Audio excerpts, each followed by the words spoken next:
Hey, so I want to talk about why Antonio Brown and other black men are constantly in these situations where they're being accused of rape or other forms of sexual assault. Okay? Now, before I get into my commentary, let me give you a disclaimer because I know what some people may come here and say. But I want to remind people that this is not the 16, 17, 18, or early 1900s.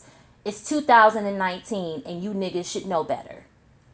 So we're not going to pull up some story from 100 or 200 years ago where some black man was falsely accused of dealing with, whoever and tarred and feathered and lynched. We're not talking about that because we know the history.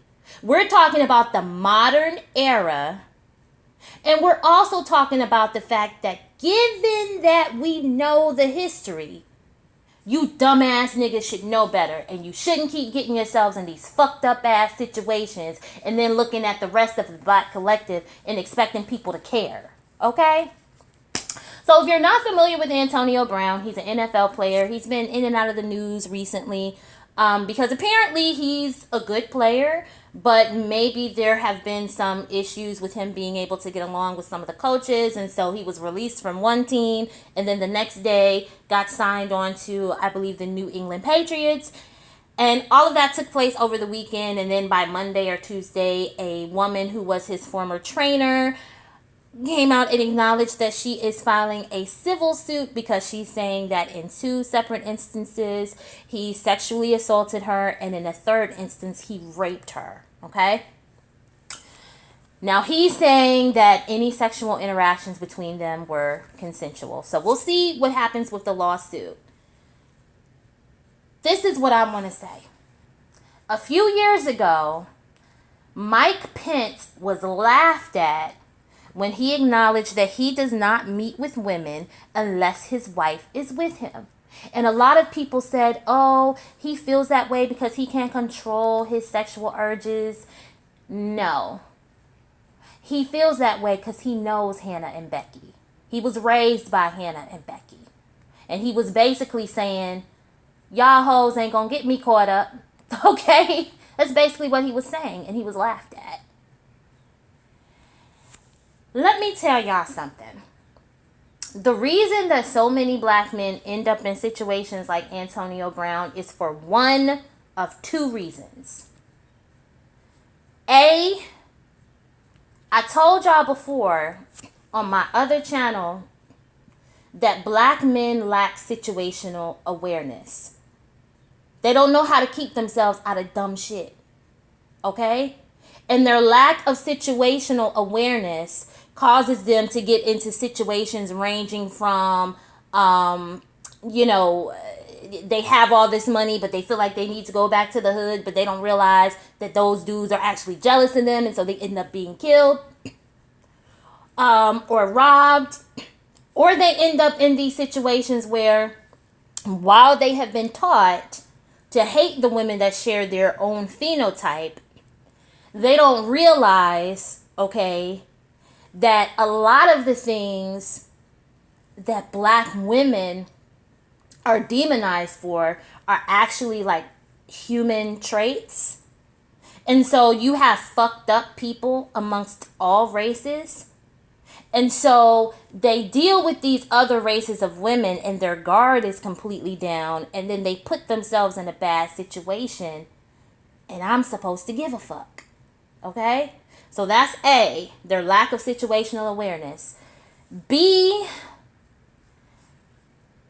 I've said it here before, and many black women have said it before me for decades, both on and off social media.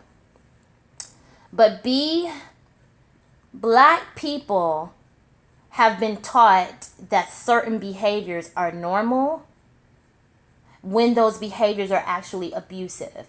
So, for example, if you look up domestic violence statistics and you look up statistics in general about ways that women are abused, there's verbal abuse, emotional abuse, and then there's physical and sexual abuse. And because black people don't really care about black women, a black woman can talk about being abused, being raped, being sexually assaulted, and a lot of black people will downplay it. So what that does is it teaches black women to accept abuse as normal. And so if a black woman doesn't unlearn that behavior, then she could be in a situation where no matter what man she ends up with, she could end up picking an abuser. So that's one of the reasons why these swirling gone wrong stories are so abhorrent to me, because it's not that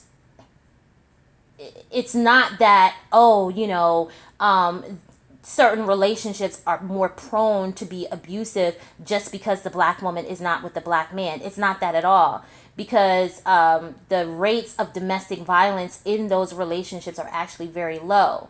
It's just that you have some black women who have been taught to accept abuse, and they've normalized that behavior, and so they feel that they're not supposed to be treated well in relationships, and so that plays out whether they're with a black man or not, right? And what it does with black men is it teaches them that their abusive and violent behavior is normal. So they get away with it amongst the black collective because black people don't give a fuck about black women. And I don't care who gets offended by it, but you're nasty and you're trash to black women and girls. So then when these black dudes decide to deal with a woman of another race and they treat her the same way, and they end up being caught up in a criminal or civil case, they're shocked because they don't realize that what they did was abusive. And they don't realize that other groups of women have protection, and other groups of women have been taught not to accept rape or other forms of sexual violence as normal. Those women have been taught that. So when those black men get caught up in these legal situations, they then look at other black people and say, oh no, come help me. The evil white girl is trying to get me, another black man, caught up. It's like, no, you're in this situation either because you actually abused her, or you're in this situation because you lacked situational awareness. That's why so many of them get fucked up. All right?